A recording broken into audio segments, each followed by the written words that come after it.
ज्योतिराव गोविंदराव फुले भारतीय समाजसेवक, दार्शनिक थे। 1827-1890। महात्मा ज्योतिबा गोविंदराव फुले 11 अप्रैल 1827, 28 नवंबर 1890, एक भारतीय समाज सुधारक, समाज प्रबोधक, विचारक, समाजसेवी, लेखक, दार्शनिक तथा क्रांतिकारी कार्यकर्ता थे। इन्हें महात्मा फुले एवं ज्योतिबा फुले के नाम से भी जाना जाता है। सितंबर 1873 में इन्होंने महाराष्ट्र में सत्य शोधक समाज नामक संस्था का गठन किया। महिलाओं व पिछड़े और अछूतों के उत्थान के लिए इन्होंने अनेक कार्य किए। समाज के सभी वर्गों को शिक्षा प्रदान करने के ये प्रबल समर्थक थे। वे भारतीय समाज में प्रचलित जाति पर आधारित विभाजन और भेदभाव के विरुद्ध थे। सामान्य तथ्य ज्योतिबा गोविंदराव फुले जन्म। इनका मूल उद्देश्य स्त्रियों को शिक्षा का अधिकार प्रदान करना, बाल विवाह का विरोध, विधवा विवाह का समर्थन करना रहा है। फुले समाज की कुप्रथा, अंधश्रद्धा की जाल से समाज को मुक्त करना चाहते थे। अपना संपूर्ण जीवन उन्होंने स्त्रियों को शिक्षा प्रदान कराने में, स्त्रियों को उनके अधिकारों के प्रति जागरूक करने में व्यतीत किया। 19वीं सदी में स्त्रियों को शिक्षा नहीं दी जाती थी। फुले महिलाओं को स्त्री पुरुष भेदभाव से बचाना चाहते थे। उन्होंने कन्याओं के लिए भारत देश की पहली पाठशाला पुणे में बनाई थी। स्त्रियों की तत्कालीन दयनीय स्थिति से फुले बहुत व्याकुल और दुखी होते थे, इसीलिए उन्होंने दृढ़ निश्चय किया कि वे समाज में क्रांतिकारी बदलाव लाकर ही रहेंगे। उन्होंने अपनी धर्मपत्नी सावित्रीबाई फुले को स्वयं शिक्षा प्रदान की। सावित्रीबाई फुले भारत की प्रथम महिला अध्यापिका थीं।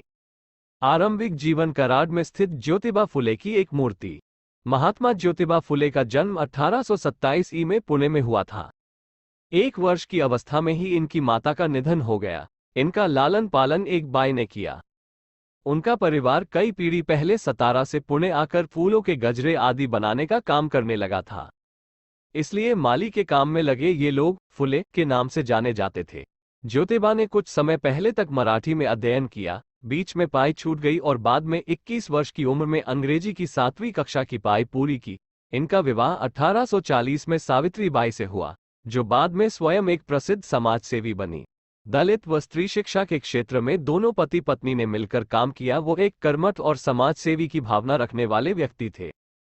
कार्यक्षेत्र उन्होंने विधवाओं और महिलाओं के कल्याण के लिए बहुत काम किया। इसके साथ ही किसानों की हालत सुधारने और उनके कल्याण के लिए भी काफी प्रयास किए।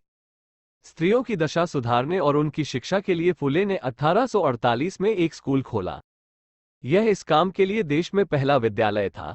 लड़कियों को पढ़ाने के लिए अध्यापिका नहीं मिली तो उन्होंने कुछ दिन स्वयं ये काम करके अपनी पत्नी सावित्री फुले को इस योग्य बना दिया।